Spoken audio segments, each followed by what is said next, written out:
Pues el éxito creo que tiene que ver con disfrutar de aquello que estás haciendo, ser consciente de que te puedes pedir un poquito más y que no has tocado techo, porque yo creo que eso duele mucho cuando tocas techo en una empresa o en un terreno profesional, te limitas en todos los sentidos. Pero para mí el éxito, como bien dices, hace unos años tenía que ver con una cosa. Creo que cuando montas un proyecto piensas que vas a subir una colina y empiezas a subirla y dices, wow, estoy subiéndola y ya llevo una capa que es que prácticamente estoy al final, ¿no? Y ese es el éxito que nos venden. Pero luego te das cuenta de que es que al final de donde tú creías que tenías ese final de la montaña, es que ahí había unas nubes y lo subes la cabeza y ostras, me queda mucho más. Y yo ligo el éxito con eso, con encontrar de repente tu montaña para saber decir, puedo seguir. Hola amigos, bienvenidos a Emprende Radio. Hoy tenemos con nosotros a Jorge Brusau. Jorge, bienvenido. Pues muchas gracias por la invitación y encantado de estar aquí. Lo primero, quiero ir un poco a los inicios. Cuéntanos quién es Jorge, para que te puedan conocer un poco más. Pues es una buena pregunta porque muchas veces es complicadísimo encontrar esa respuesta, ¿no? Para mí Jorge, depende a quién le preguntará, sería el hijo de Jorge y María, o sería el hermano mayor de Marta, el hermano pequeño de Silvia, ¿no?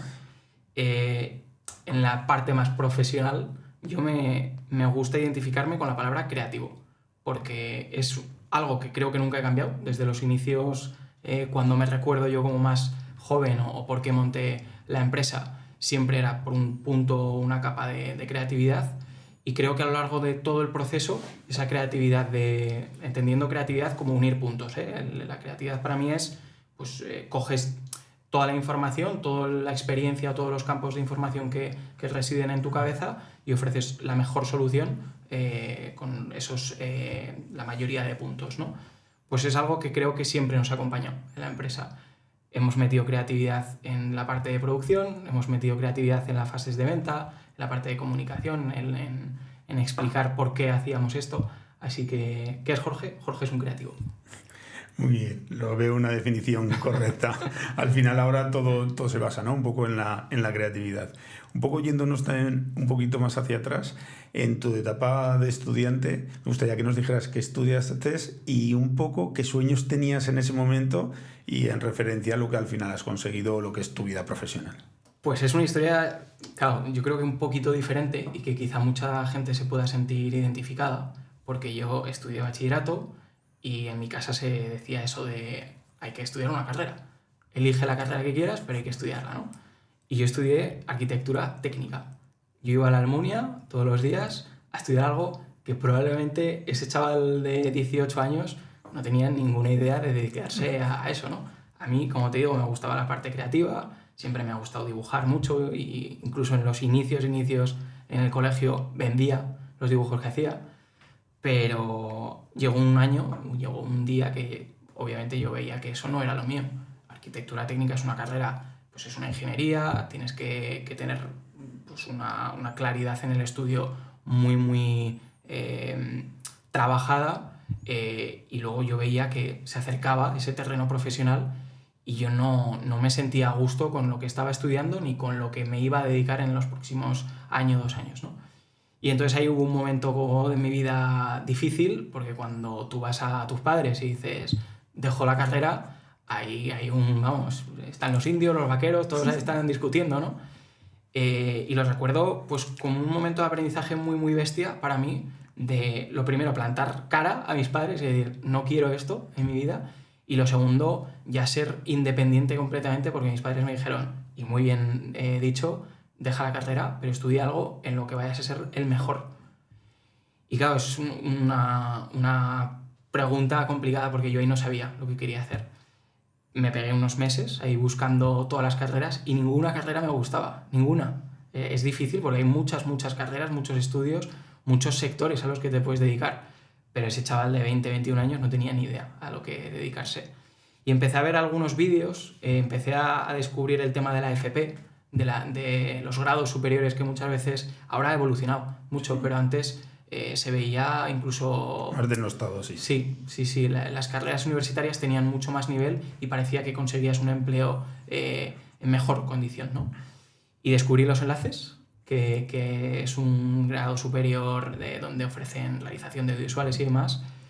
Y realmente hice caso a una parte intrínseca de ese niño que tenía yo dentro, que sabía que eso era lo que le gustaba. Estudié allí un par de años. El proyecto final de ese grado fue espectacular porque mi profesora Amparo, que la recuerdo perfectamente, yo creo que vio un poco la parte creativa que me gustaba a mí, esa parte organizativa y hacer los trabajos lo mejor posible, y nos puso en contacto para hacer ese trabajo final de grado con el Hospital Miguel Servet. El Hospital Miguel Servet es el hospital de aquí de Aragón, por referencia, y en ese momento necesitaban contarle a los niños y a las niñas que se iban a operar cómo era un proceso de operación. Tú imagínate un miedo lógico que tienen los niños de 6 a los 12, 15 años de que se van a operar, y además es que lo he vivido, porque yo también me operé de un granito que tenía ahí en la pierna, y me pareció un proyecto espectacular. Era un proyecto que realmente podía compaginar toda la parte más profesional, pero la parte más emocional de ayudar realmente. Y nos pegamos 3 meses haciendo ese proyecto final de grado. Fue para mí un éxito total. Para el hospital me consta que también, porque lo siguen repartiendo. Han pasado ya 6 o 7 años y a los niños les siguen dando la aventura de operarse, que creamos un cortometraje ahí muy chulo. Le acompañábamos de un mapa, el mapa iba isla por isla explicando en qué consistía la operación, y en ese momento dije, vale, esto es lo mío, tengo que sí o sí buscarme las castañas del fuego para esto que he hecho para una empresa tan grande, con un equipo de trabajo que éramos 3 o 4 alumnos que no teníamos experiencia ninguna. Esto hay que saber replicarlo y seguir, este es el camino. Y de ahí, pues el hospital queda muy contento, nos hicieron incluso un detalle que éramos amigos del hospital, que es un recuerdo que tengo ahí, un diploma que no sirve para nada, pero que es un recuerdo muy chulo, ¿no? Y de ahí el equipo de comunicación, acto seguido, nos contrata para hacer una serie de vídeos. En mi familia, como te contaba antes, no hay empresarios, no hay esa vena emprendedora en absoluto, y para facturar tienes que ser autónomo. Y ese fue, creo, la piedra angular, ese inicio de todo el camino que ha llevado Brusau, el entender que para hacer ese primer trabajo, que ya lo íbamos a cobrar, había que hacerse autónomo. Nos has contado una historia para mí muy apasionante, muy viva, y me ha gustado mucho. Quería hacerte una pregunta. ¿Cuánto tiempo estuviste estudiando arquitectura? Ahora te diré un poco por qué tengo esta curiosidad. Estuve 2 años y medio. En la conversación que hemos tenido antes en mi despacho, que siempre os introduzco ahí, estamos hablando un rato para conocernos un poco más, sí que me da la sensación que en algunas cosas sí que tenías instaurado un orden, sí que tenías un orden muy establecido. ¿Crees que sí que tuvo un gran valor esos 2 años para la persona que tú eres y para el emprendimiento que tú estás realizando? Sí, sin duda. O sea, mi padre es ingeniero, nos ha... vale, eso también ayudará. Sí. En su parte de educación paternal a los hijos nos ha educado en el esto está bien, pero lo puedes hacer mejor. Y toda esa parte de los procesos es algo que en Brusau, si no, no hubiera funcionado. Veo muchos creativos que salen... Pues ahora me toca toda esa parte más de formación, ¿no? Y veo el Jorge del pasado en muchos ojos, ¿no? De la gente que está estudiando. Y si no tienes claro la parte organizativa y la parte más ingenieril de tu cabeza, es imposible sacar provecho de ningún proyecto. Otra parte que me ha llamado la atención es esa afirmación que te hizo tu padre, que nos has contado pero vas a tener que intentar ser el mejor en la profesión que quieras estudiar.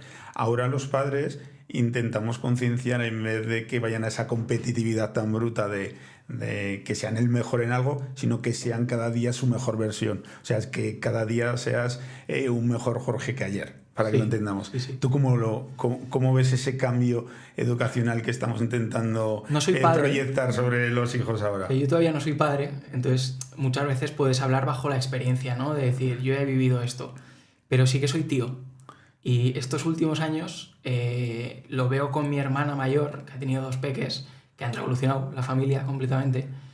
Veo ese cambio, veo que antes la disciplina era el punto de que aseguraba al padre o la madre que el hijo iba a ser su mejor versión, y ahora veo otro modelo de educación. Veo el proteger sobreproteger a veces. Sé que es bueno, porque el construir desde el no muchas veces pues construye ese mapa mental que el chico o la chica va cosechando, pero creo que al final... Yo lo he visto en mis padres los dos campos, ¿no? Tiene que existir el amor completo al decir sí, atrévete, pero también tiene que estar preocúpate tú de que si lo que estás diciendo sí, lo puedes hacer, ¿no? Aquello que prometas tienes que cumplirlo. No lo sé. Y luego cada persona somos un mundo. Es súper, súper complicado el asegurar que construir una educación para una persona es el éxito asegurado. Al final, llevarlo a la competitividad a una persona que no está preparada puede ser muy nocivo, y llevarlo a la competitividad para una persona que sí que esté preparada va a ser su éxito probablemente. Mira, entonces, al final, como dices, es como gestionar las personas, te pasarán en tus equipos de trabajo. Yo creo que es la parte más delicada y más complicada de una empresa, es gestionar las personas, porque al final las personas tienen emociones, tienen sentimientos, y a cada acción una persona va a reaccionar diferente. Totalmente. Cuando hablamos de liderazgo es que cada persona necesita un tipo de liderazgo. Hay personas, y lo hablamos con el equipo en la oficina, cuando viene una persona nueva tenemos ese punto de, oye, hay que ponerle en una posición que no se ha visto todavía. Nosotros hablamos de ponerle en el vértice de la montaña para que se atreva a dar ese paso, porque la evolución duele y es así. Cambiar de capa y ser un estudiante que vienes con más o menos las cosas claras y de repente vas a una primera empresa a hacer unas prácticas, puedes tener unas prácticas muy chulas, que no te sirvan para nada, o puedes tener unas prácticas donde hayas aprendido un montón. Y ese aprendizaje duele en todas las fases de trabajo. Desde ir a una reunión donde no sabes hablar con un cliente y tienes que aprender a hablar con un cliente, a una grabación donde pues tienes que sacar el mejor plano, ¿no?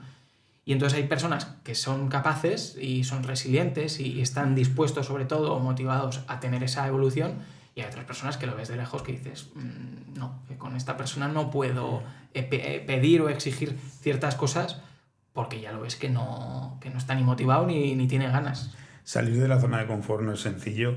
Hay una zona de confort en la etapa de estudiante, que ya están acoplados a eso desde niños, han ido creciendo ahí, y esa es su zona de confort, y al final tienen que salir fuera de ahí. Sí, completamente. Pero muchas veces es la educación que se trae de casa, y pues si ha hecho deporte, sabe perfectamente lo que conlleva el sacrificio, o si ya ha hecho algún trabajo independiente, pues directamente hay gente que viene, oye, que ha hecho cursos de tiempo libre o que se ha enfrentado a trabajos de cara al público, y pues que pues sabes, te has peleado, has estado en el fango y sabes realmente lo que conlleva un trabajo. Hay semanas y semanas, que esto no es con el látigo todo el día, pero el mundo de fuera a veces es complejo y hay que ser consciente de ello y estar preparado. Además, yo no sé lo que me vas a preguntar en esta entrevista, pues intentaré sortear o diré las cuestiones lo mejor posible. Lo estás comunicando muy bien, se nota desde el primer momento que tienes ahí un control de la comunicación. Ahora, en la parte de la contratación, ¿crees que es importante a la hora de contratar a una persona que los valores de esa persona vayan unificadas o vayan en hilo con los valores propios de la empresa? Que esto es algo que antes ni se hablaba, pero ahora cada vez se pone más de manifiesto en las empresas. Mira, yo cuando empezaba a contratar, fíjate lo equivocado que estaba, pensaba que necesitaba buscar un Jorge 2. Pues cuando tú tienes un proyecto, piensas que tú haces lo mejor posible las cosas, ¿no? Y tienen que replicar tus compañeros lo que haces tú. Y otro de los aprendizajes que he tenido es que esa regla del Pareto, que a veces se habla, ¿no? Del 80-20, de deja que se equivoque la gente, ¿no? Delegar es eso. Delegar en algún punto es, explicas tu proceso, pero tienes que también aceptar que cada persona somos un mundo y que igual Darío haría un podcast diferente a mí que si yo hiciese el podcast, ¿no? Entonces, creo que eso es un aprendizaje. El saber fichar bien talento, obviamente, tienes que buscar la parte operativa que te solucione lo que la empresa necesita, pero tienes que saber sumar y decir, oye, búscate la vida en algún punto de cómo lo harías tú. Y luego pues te reúnes con el equipo y decides cuál es el proceso de trabajo correcto que esté alineado con las empresas. Pero el equipo lo hace el equipo. El equipo no lo marca para mí, bajo mi punto de vista, no lo marca solamente la parte estratégica de al año que viene vamos a hacer esto y vamos a comunicarlo aquí. Si el equipo no se siente cómodo o no tiene ese bagaje o esa experiencia que sabe poner esa comunicación enfrente de la empresa en todas sus capas de trabajo, pues va a ser súper artificial y van a estar todo el día con discusión, todo el equipo. Al final otro Jorge no existe, pero es que tampoco existe otro Darío. De eso se trata un poco la marca personal, que no existe otra persona como nosotros.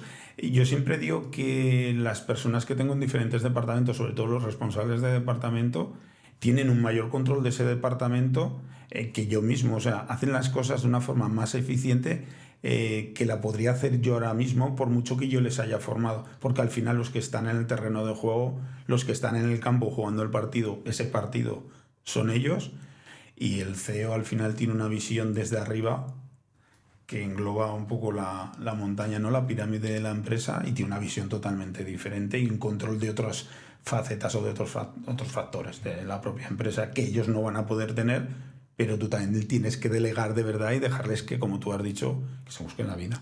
Absolutamente.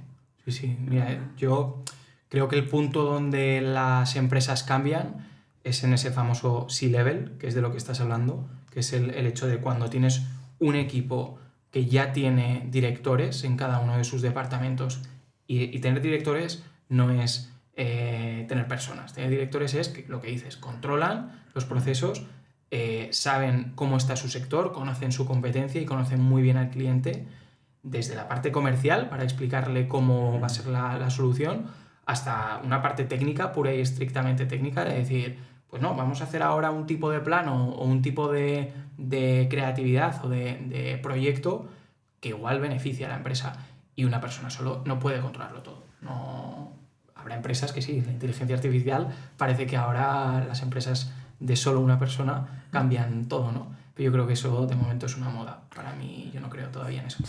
Yo la primer coach que tuvo, lo primero que me enseñó es a delegar.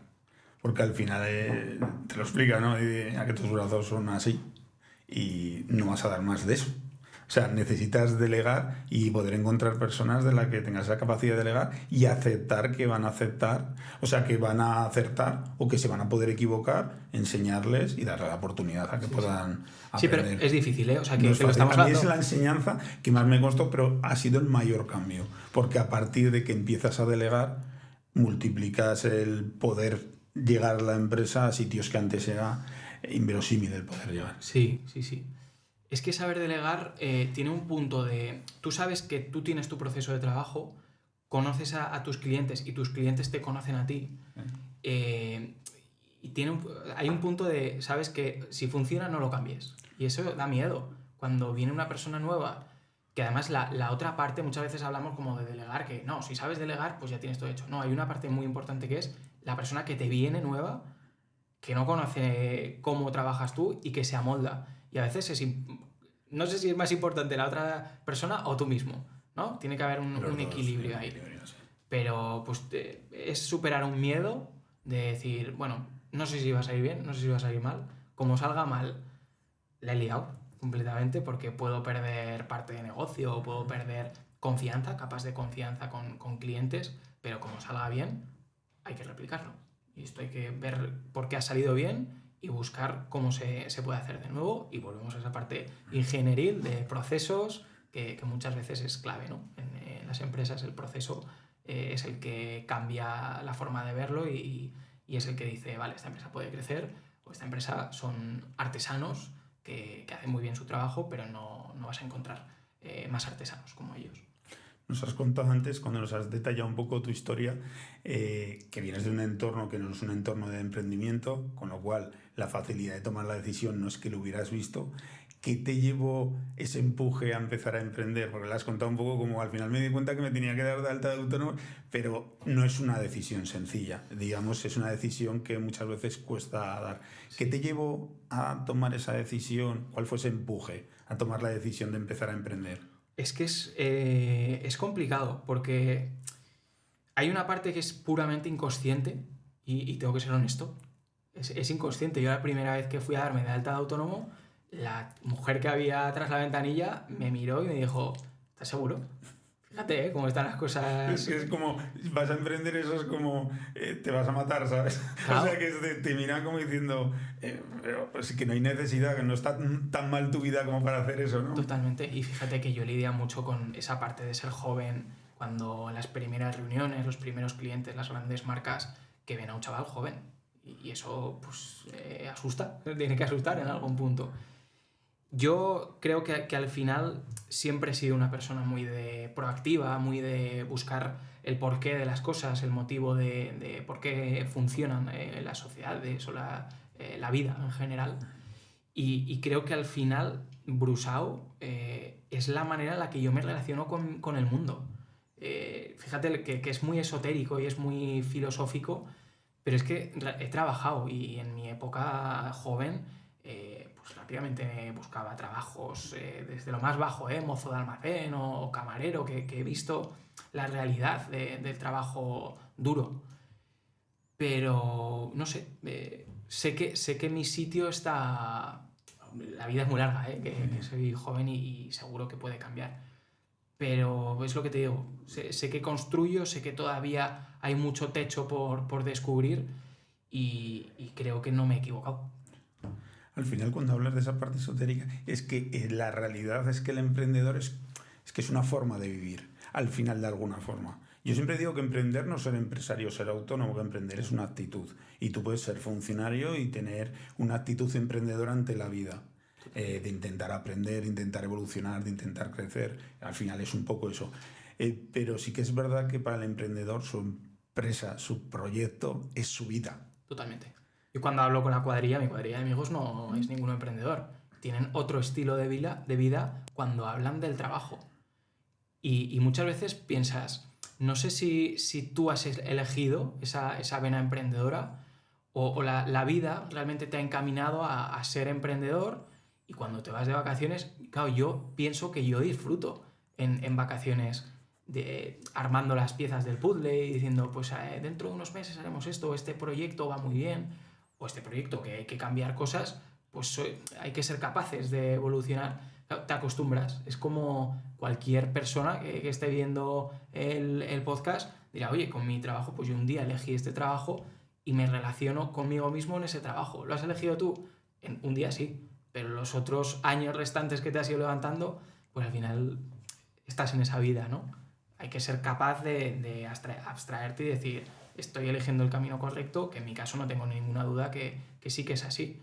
Pero bueno, también yo tuve la facilidad de, pues era muy joven, no tenía ningún gasto. Esa vena emprendedora que está tan de moda ahora mismo tiene muchos matices. Emprender cuando eres joven no tiene nada que ver cuando eres mayor y emprender un proyecto que tú sabes si te estás convirtiendo en la mejor en el mejor profesional porque tú eres una parte técnica que haces el proyecto, lo vendes, sabes cómo generar esos proyectos y generas encima empleo, pues no tiene que ver con un proyecto emprendedor donde pues es un poquito más la parte económica la que te llama, ¿no? Que es quizá ahora, cuando soy un poquito más mayor, cuando entiendo, ¿no? Que el dibujo empresarial a veces no tiene que ver tanto con la pasión que muchas veces se nos vende, sino que hay veces que, oye, los negocios no solo vienen de la pasión, vienen también de otras ramas. Sí, de otras ramas. Es verdad que no es igual emprender cuando eres joven, porque lo que pones en riesgo es diferente a cuando tú eres un padre de familia que depende de tus ingresos lo que va a entrar en casa. Es más delicado empezar a emprender así, eso es algo que está claro. Luego hay otra parte que me llama la atención, el tema de las vacaciones, que es un poco como... digamos que no nos atrevemos a decir lo que puede pasar por nuestra cabeza en vacaciones. Yo siempre digo que si estoy de 15 días de vacaciones, los 10 primeros días sí que intento dejarla vacía en esa parcela, leo lo que sea, pero intento la parcela del negocio echar un pasito para atrás, pero en los últimos 5 días sí que ya empiezo a construir puzzles, se me empiezan a ocurrir ideas, cosas que quiero cambiar, pero ¿quién es el guapo que se atreve a decirlo? Porque te empiezan a mirar de forma extraña. Totalmente.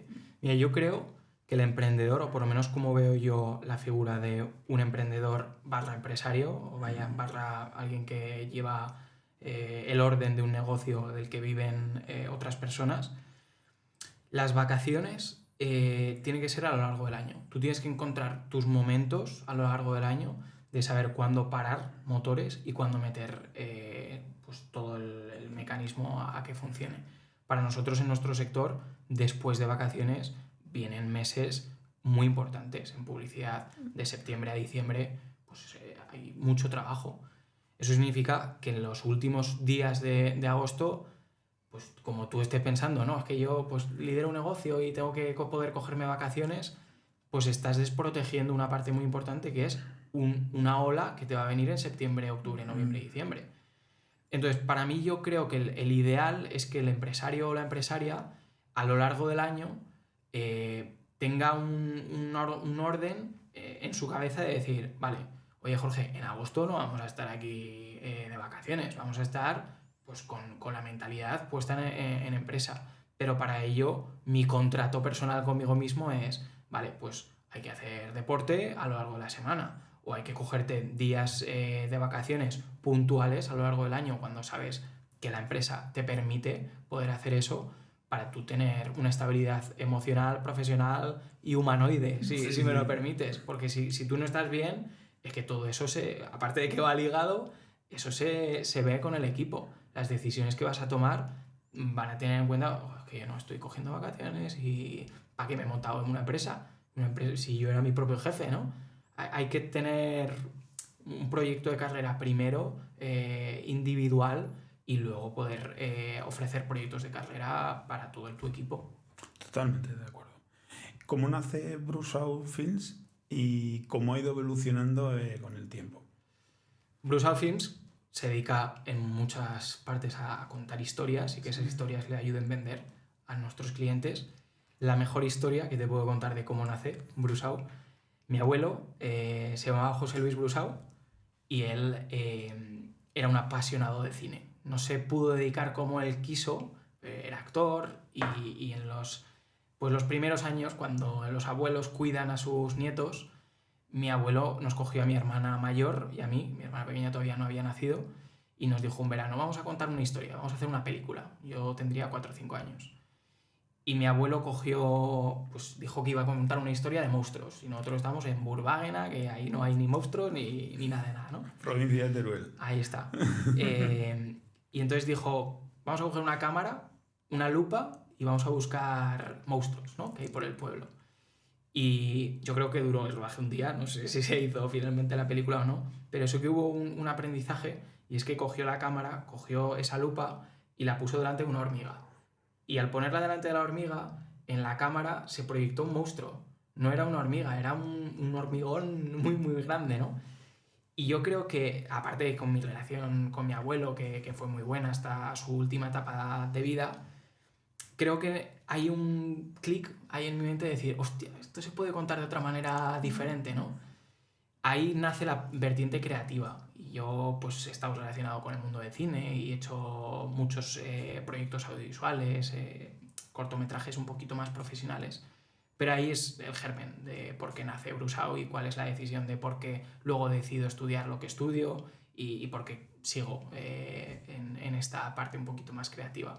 Luego, lógicamente, las cosas evolucionan, aprendes quiénes son tus clientes y entiendes la necesidad que tiene y descubres que de repente es que ofrecemos valor a los clientes y se suman marcas enormes que no podrías haber pensado en ningún momento cuando estabas estudiando o cuando en ese momento de mirarte en la persona que me iba a ayudar a hacerme autónomo, decías, ¿podré hacer esto? Te cito marcas como Adidas o marcas del sector industrial de Aragón que dices, ostras, están confiando en nosotros, y eso pues fue un aprendizaje evolutivo en muchos sentidos. El primero, confiar en que Brusau podía ayudar realmente a los clientes. Me has contado antes que os presentasteis a un proyecto de mentorizaje. Cuéntanos un poco de qué se trata y cómo se fue desarrollando, cómo lo viviste y qué te aportó. Pues mira, cuando hablamos de emprendimiento, en Aragón hay un lugar que se llama AGE, que es la Asociación de Jóvenes Empresarios, que ahí están todos los locos que en un día decidieron, todas las locas, decidieron pues montárselo por su propia cuenta. Y entonces, claro, Brusao ha tenido mucha evolución. Hemos pasado de un sitio, una oficina por una beca ahí en el CIEM, luego nos fuimos a Nodriza, un espacio de coworking, nos fuimos también al centro en otro coworking más donde vas aprendiendo, ¿no? Y te vas nutriendo de diferentes mentalidades. Pero AGE, que es esta asociación de la que te hablo, está muy presente en todos los sitios, en todas las oficinas que íbamos evolucionando, ¿no? Y de repente descubro Mentorizaje. Y Mentorizaje es un proyecto donde tú hablas, hace unos años era así, ¿vale? Ahora ha cambiado. Tú hablas con un emprendedor o con un empresario que a priori ha vivido todas las experiencias que te quedan por vivir o que tú estás viviendo y que pues, te va a ayudar, ¿no? Sin ninguna duda. Te vas a atrever a preguntarle cosas y vas a tener soluciones o respuestas que tú, por mucho que pienses, en vacaciones o en invierno, no lo vas a encontrar, ¿no? Y yo sigo de cerca a diferentes proyectos y hay un nombre que se llama Héctor Paz que conmigo resonaba mucho, ¿no? Cuando yo escuchaba hablarle, tanto su historia como cómo comunica y cómo ofrece las soluciones que ofrecen desde Imascono, conmigo resonaba mucho. Y yo decía, vale, si me apunto a AGE o si me apunto a Mentorizaje, tiene que ser con Héctor. Y yo hablé con AGE, nos apuntamos desde Brusao y llamé a Héctor directamente y le dije, Héctor, quiero hacer Mentorizaje y quiero hacerlo contigo. ¿Te parece que tal? Y sin ninguna duda. Se brindó y un poco lo que te comentaba antes. Al principio, cuando eres un emprendedor, te basas mucho en tu producto y tienes el sombrero puesto de mi proceso de trabajo que sea el mejor posible. Pero o no te has atrevido o nadie te ha contado que llevar una empresa es ponerte diferentes sombreros y a veces es el sombrero de vendedor, a veces es el sombrero de comunicación, el de marketing, el de ventas, el de recursos humanos y son sombreros muy incómodos, que no son de tu talla, son sombreros que no te valen, o sea, que tú los te pones, oh, este no es mi sombrero, lo dejo aquí. Entonces, ¿qué ocurrió en ese mentorizaje? Que desde la primera mentoría fueron 6 sesiones, me parece, y en cada sesión abordábamos un tema. Pero es que en esas mentorías las conversaciones no eran cómodas. O sea, y esto nunca se lo he dicho a Héctor y si lo ve pues me lo descubrirá, pero yo salía de esas mentorías diciendo, no valgo nada, o sea, no soy capaz de llevar un proyecto tal y como a mí me gustaría. Y eso que es tan incómodo y tiene que ver con lo que hablábamos antes, o aceptas que tienes que llevar una transformación o te vas a estancar, te vas a quedar en una parte muy buena, que puede ser un técnico muy bueno, puede ser un vendedor de fruta muy bueno, pero no eres un empresario, no gestionas equipos que vendan ni fruta ni vídeos o a aquello que te dedicas, ¿no? Y eso pues me ayudó mucho, todas las sesiones. Estoy en contacto con Héctor total, o sea que es genial. Y eso también me ayudó que al año siguiente, que cambiaron Mentorizaje y lo llevaron a un talent show donde había más gente que podía llevar a cabo esas mentorías y ya no te llevaba solo un mentor, sino que tenías un equipo de mentores, hizo que, pues sin dudarlo, con los ojos cerrados, me presentara al año siguiente y pudiéramos ser uno de los premiados y los ganadores para que durante ese año tuvieras 6 mentorías más, pues con los Iberus, con Saika, con empresas muy grandes del sector que, como te contaba antes, pues es un lujazo total, porque conoces de primera mano personas que ni en tus mejores sueños y pues aunque te ordenases muy bien la agenda o le abordaras a la salida de sus oficinas para decir quiero tener 1 hora y media contigo, pues sería difícil. Y nos han ayudado mucho, sin ninguna duda. El producto pues sigue siendo muy parecido, pero la manera de acercar el producto al cliente y que el cliente sepa realmente qué demonios hace Brusao y por qué de repente ayudamos a las empresas, pues cobre otro ángulo, otra perspectiva de la que ver. Por un lado, quiero poner de manifiesto que la generosidad que tienen los emprendedores en general, en el que tú estás hablando con otro emprendedor y somos generosos a la hora de ayudarles a cambio de simplemente el sentir que le has ayudado y que estás poniendo tu granito de arena para que a ese emprendedor le vaya bien, que eso en otras facetas profesionales no suele suceder o no con tanta fluidez, a lo mejor, por decirlo de alguna forma. Y luego lo importante que es una mentoría en el que antes lo hemos estado comentando, en el que te hacen llegar de este punto aquí en un paso que te vas a tener que transformar, pero que el haber llegado a ese punto te hubiera costado 10 o 100 veces más de tiempo, con un montón de caídas por el camino, y que alguna de esas caídas te podía haber dado un trasquilón bastante importante. Totalmente. Emprender es duro. Y emprender tiene etapas del emprendimiento que pican. Y entonces yo creo que el emprendedor que ha vivido esas etapas, que tiene que ver pues, con lo que hablabas, con, oye, gestión de clientes, gestión de personas, cosas incómodas que no se cuentan. Despedir a una persona es dolorosísimo. Y más si es una persona que tienes afinidad con ella. Entonces yo creo que, o muchas cosas, impagos de clientes o cosas que son realmente lo que te hace aprender y mudar de esa capa. O fíjate, en Estados Unidos se habla mucho de equivócate pronto, ¿no? Esas equivocaciones que no gustan contar. Entonces yo creo que los emprendedores, si han pasado esas capas, cuando te miras a los ojos con un emprendedor y sabes que ha pasado el mismo desierto, dices, ostras, este habla el mismo idioma, ¿sabes? No, me puedo entender con esta persona. Y si ves que es alguien que, ostras, tiene las ganas de cruzar por ese desierto y todavía no ha cruzado, yo creo que es un deber del emprendedor o del empresario por lo menos comunicarlo. Es decir, puede que te ocurra esto, porque en el colegio no te lo van a enseñar, ¿sabes? No, es que son cosas que son un poco desagradables. Una cerveza no te apetece contar ciertas cosas que te han llevado a este punto y que es que si no hubieras pasado por ahí no te hubieran llevado. Que la felicidad está muy bien para las pelis. La vida a veces lleva unos caminos que tienes que ser consciente de dónde te estás metiendo para hacer las cosas bien. O por lo menos como me han enseñado o como yo enseñaré a hacer las cosas bien. Y entonces cuando te juntas con gente que, pues eso, te puede ayudar, pues supongo que es como un profesor que sabe cómo enseñar a un alumno, pues le va a enseñar de la mejor manera posible. Yo creo que tiene que ver con eso. Has dicho de alguna forma o has nombrado de alguna forma que el fallo forma parte del éxito, pero a mí me gustaría saber qué es el éxito para Jorge. El éxito profesional, el éxito personal. El éxito. Porque mucha gente el éxito lo va a llevar a lo personal. A mí si me preguntas qué es para mí el éxito, yo te lo voy a llevar a lo personal, porque tengo hijos, y entonces te lo voy a llevar a lo personal rápidamente. Claro. Y a otra persona lo va a llevar a lo profesional, otra persona hará un mixto. Hay veces que cuando en lo profesional has ido cumpliendo metas y aparte del éxito no lo enfocas tanto ahí, sino que lo enfocas a cosas que sabes que si te fallan, falla algo de verdad, porque si te falla un proyecto puedes poner en funcionamiento, o sea, los que hemos sido capaces de poner en funcionamiento diferentes proyectos o llevar a cabo un proyecto de forma exitosa, entre comillas, sabes que vas a poder poner en funcionamiento otro proyecto. Totalmente. Pero sabes que hay cosas que no las puedes reponer.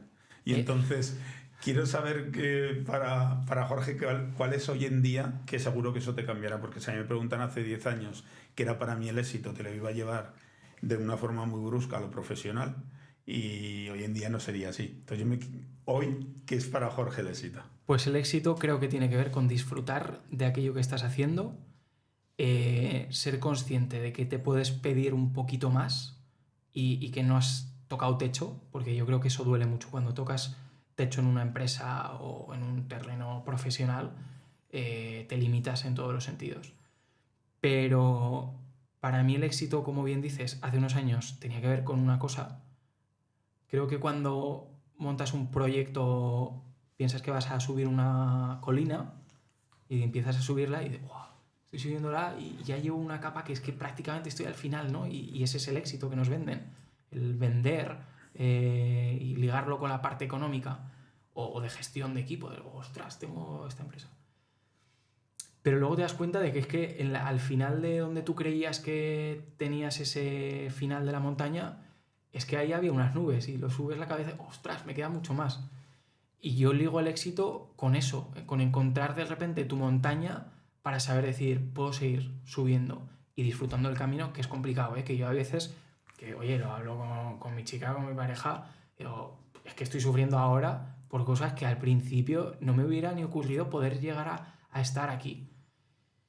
¿Qué es el éxito? Pues creo que el éxito es irte a dormir a gustico diciendo, oye, tengo todo ordenado, y levantarte por la mañana que te apetezca ir a tu sitio, ese sitio que has trabajado y que has creado para ir contento. Entonces, pues levantarte por la noche, o sea, irte a dormir por la noche y levantarte por la mañana siendo fiel a lo que tú eras o lo que tú eres o lo que tú quieres ser.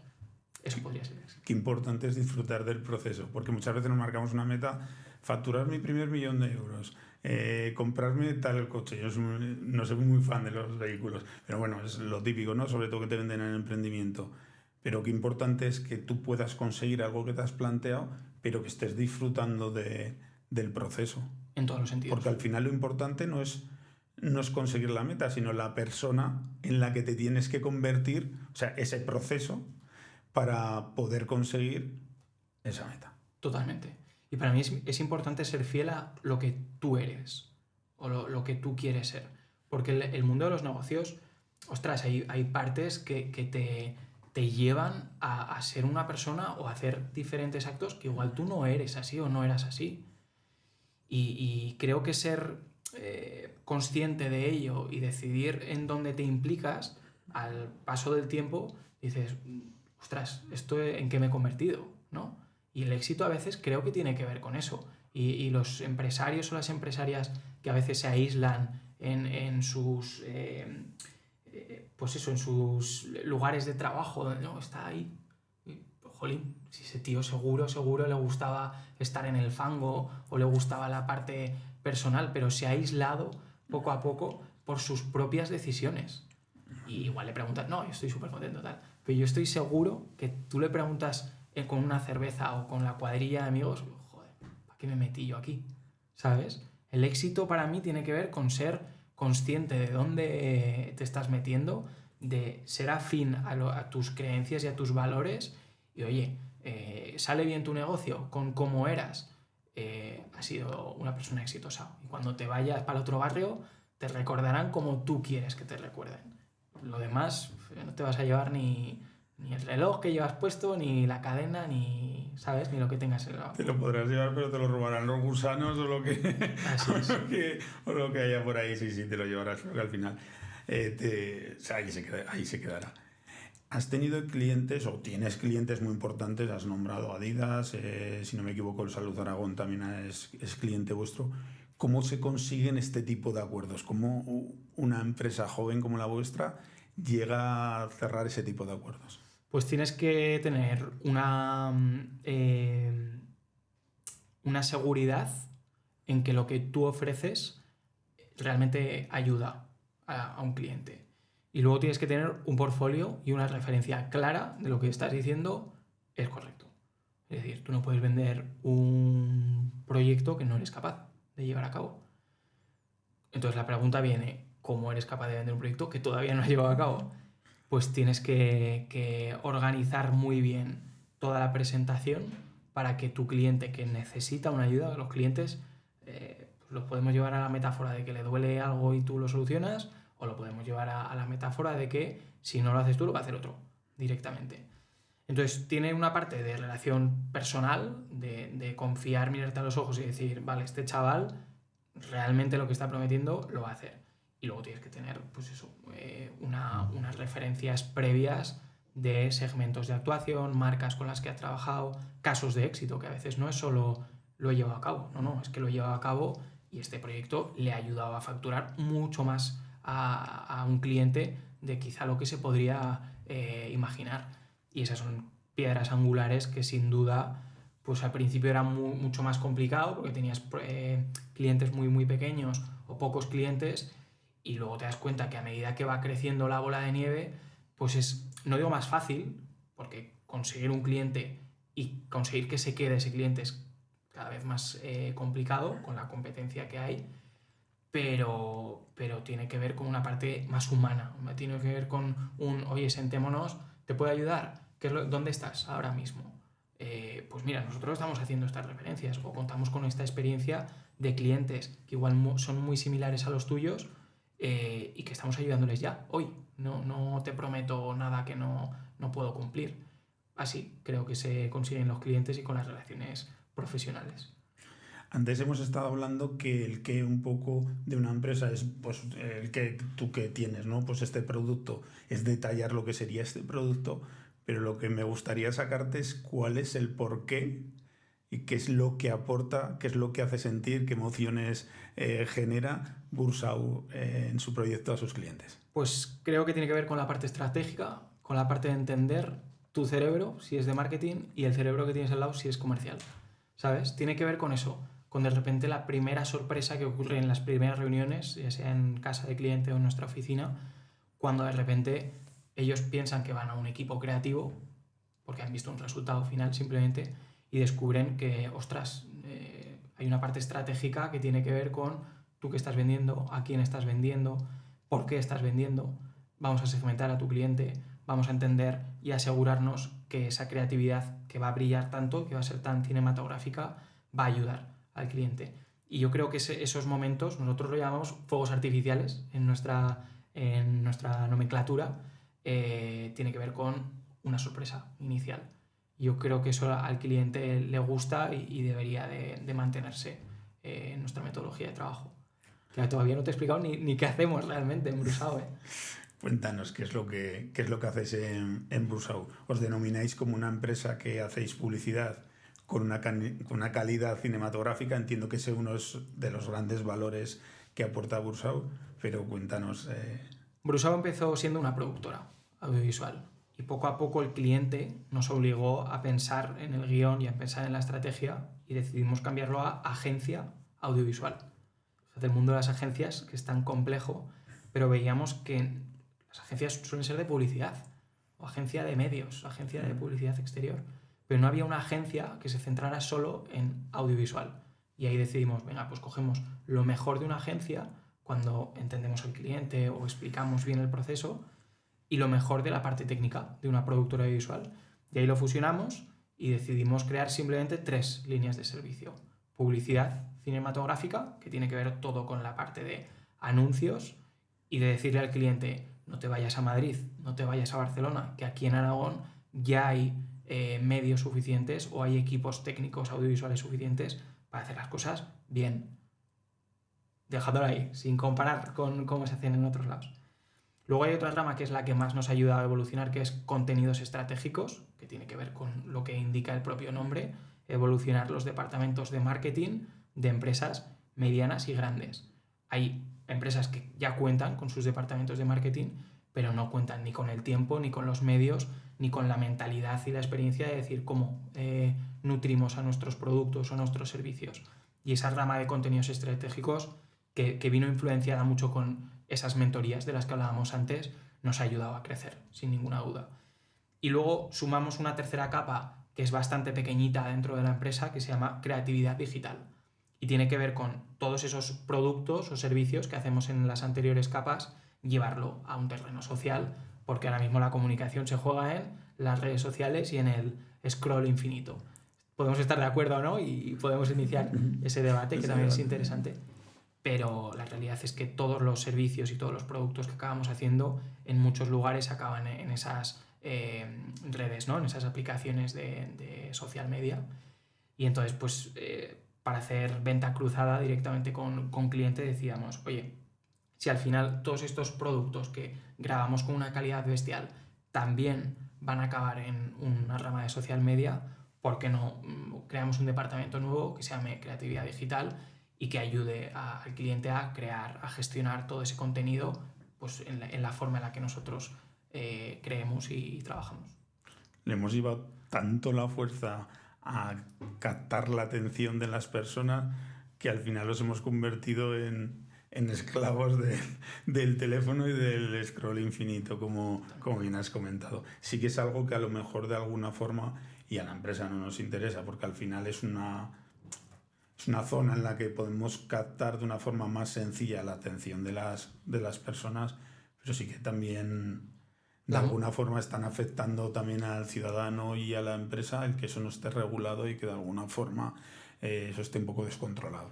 Totalmente. Que es un poco la moral entra en juego en las empresas y la dirección que tú decides llevar tiene que ver con esa moral y con esa publicidad absolutamente devastadora que hay.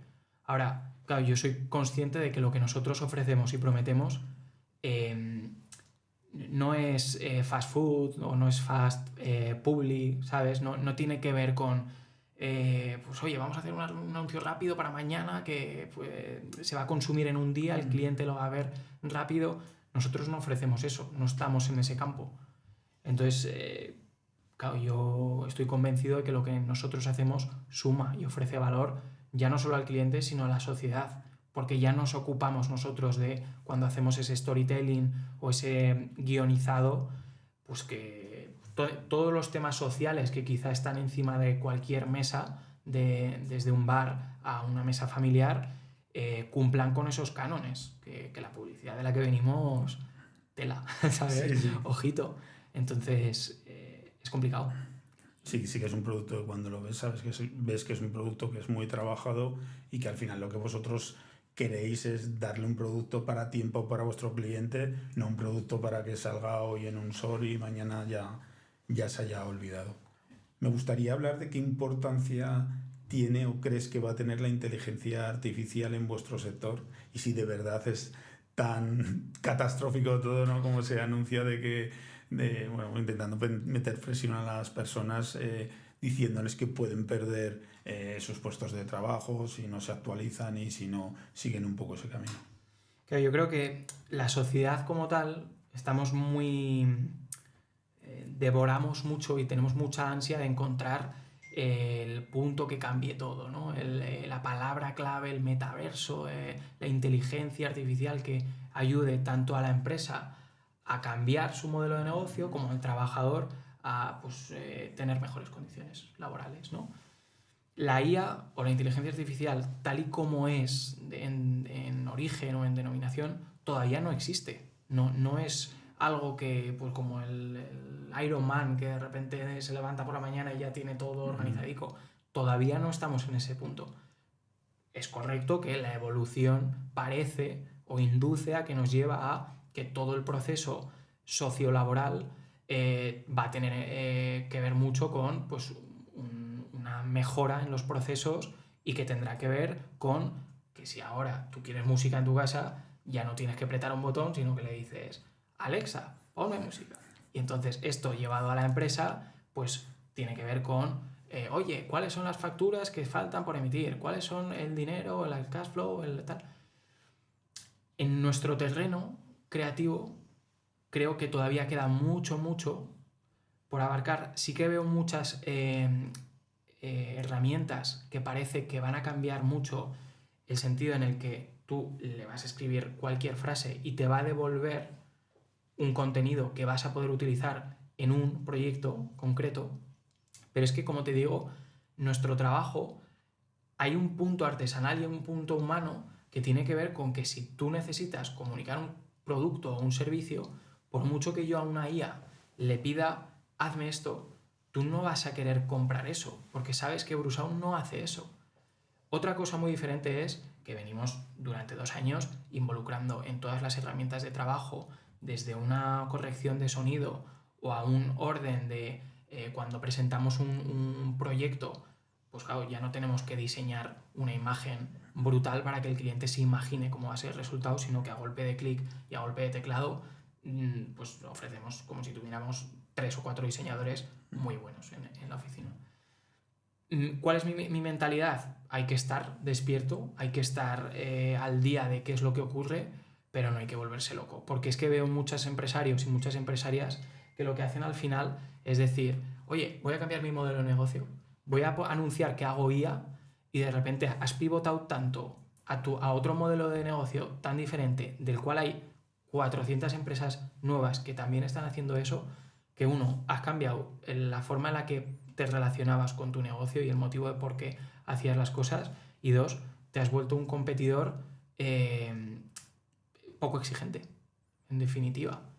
Entonces, inteligencia artificial, sí, Brusound, estamos de acuerdo con ello, pero cuando tenga sentido y cuando ofrezca valor al cliente, sin despistarnos de que lo que nosotros hacemos no tiene que ver hoy en día con ello.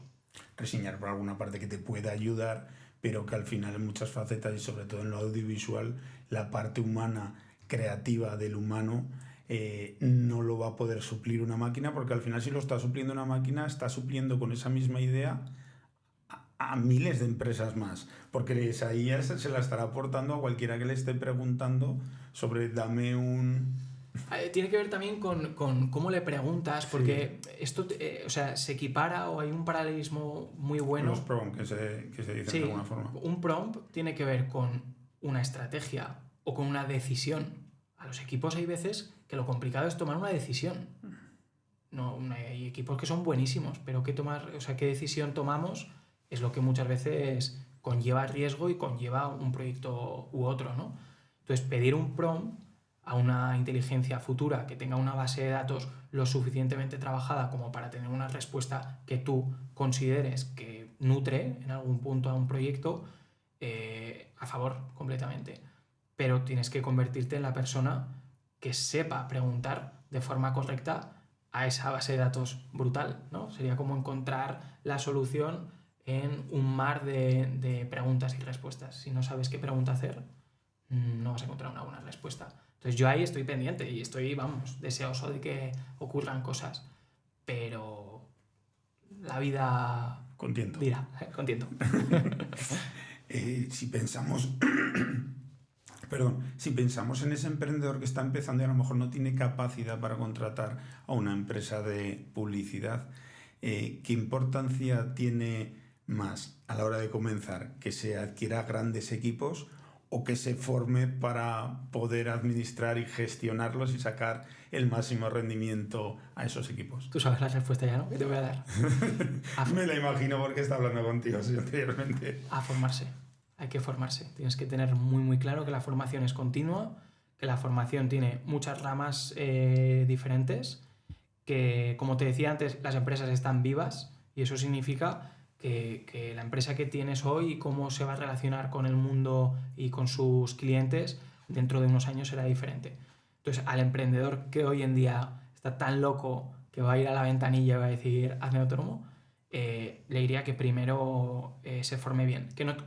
Yo no frenaría en absoluto a nadie de decir, que va, adelante, hazte autónomo, equivócate y ten cautela con tus equivocaciones. Pero la formación continua es que es clave. Es que pensamos que sabemos muchas cosas que luego te das cuenta cuando sales a otros sectores o cuando sales a otras localizaciones, incluso cuando sales de España, pensaba que esto era lo correcto y que va. ¿Cuáles son los mayores problemas que te has ido encontrando en el emprendimiento y qué cosas has ido echando en falta? Como decir, ostras, es que esto no es tan complicado y ayudaría tanto en el proceso. Es que yo creo que hay una parte de mentalidad del empresario que eso lo tienes que descubrir, tiene que pasar tiempo sobre ti. Y me encantaría haberlo sabido antes, pero también acepto que si me hubieran contado en aquellos años lo que sé ahora, pues probablemente no lo hubiera digerido como ahora. Entonces no lo sé. Los mayores inconvenientes creo que vienen por una respuesta de cliente, pero en base a cómo la empresa se relaciona con ese cliente. Porque muchas veces cuando hablamos de confianza en una empresa grande, quizá tiene que ver con que los procesos que ya había trabajado en la empresa o que ellos marcan para sus clientes tienen la confianza para poder exigir que así sea. Y muchas veces, llevándolo a tierra y aterrizando todo esto que es como muy abstracto, a veces tiene que ver con decir, trabajamos, pero hay un pago inicial por adelantado. Ostras, eso da un miedo brutal en el inicio. ¿Cómo vas a ser tú el que marque la dinámica a una empresa tan grande? Pero luego te das cuenta de que incluso la empresa grande también le beneficia ciertos procesos o cierta metodología de la empresa grande, que dice, es que es normal así, porque me aseguro también que eres una empresa solvente, o me aseguro que, ya eres una empresa consolidada, no eres un empresario, acabas de empezar, que al final es seguridad lo que muchas veces compran nuestros clientes. Y con ello, pues imagínate todo lo que puedes desplegar con tus compañeros de trabajo, con las vacaciones, con todo lo que conlleva gestionar una empresa. Es mucho los campos que se pueden tocar. Es ir investigando, conociendo tu empresa, conociéndote a ti mismo y conociendo cómo operas. Has hablado un poco de la importancia, porque te provoca ahí un poco la importancia de la parte formativa a la hora de emprender, pero ¿qué consejo vital le darías conforme a la experiencia que ha tenido Jorge en el emprendimiento a una persona que estuviera empezando ahora en el emprendimiento? Pues el consejo es que hable, que salga, que se relacione, que entienda que... O sea, que no se enamore de lo que hace solo en la parte final, sino que entienda por qué el cliente le va a comprar finalmente y que entienda que al final el cliente muchas veces va a ser su compañero de viaje. Porque yo creo que el Jorge que empezó pensaba en el resultado final, porque yo imaginaba más el proceso de trabajo y el vídeo, ¿no?, que vamos a generar. Pero luego todo el desarrollo que conlleva ese vídeo final y entender bien a tu cliente es lo que te asegura realmente el levantarte por la mañana diciendo ¿vamos a vender o no vamos a vender? Eso yo creo que sería el consejo, jolín. Me hubiera encantado aprenderlo antes. Me hubiera llevado muchas más alegrías que pues otras circunstancias que igual lo llevaba, oye, pues desaprendido completamente o que lo manejaba desde un punto quizá un poquito más humano y en los negocios la parte humana tiene que estar, pero también tiene que estar muy la parte organizativa. Al final el emprendimiento es un proceso continuo de aprendizaje que tienes que ir asimilando y que te sirve incluso para tu propio crecimiento personal y sobre todo para el profesional. Totalmente. Muchas gracias, Jorge, por haber aceptado la invitación, por haber estado todo este rato compartiendo con nosotros pues, tus experiencias, tus conocimientos, y te agradezco que hayas aceptado el pasar este rato con todos nosotros. Muchas gracias a vosotros, a ti, Darío, y al equipo. La verdad que no suelo salir tanto pues eso, de contar tanto cómo funciona Brusao o de dónde venimos y demás, pero he estado súper a gusto, súper contento, así que atentos a las siguientes entrevistas y a todo lo que venga.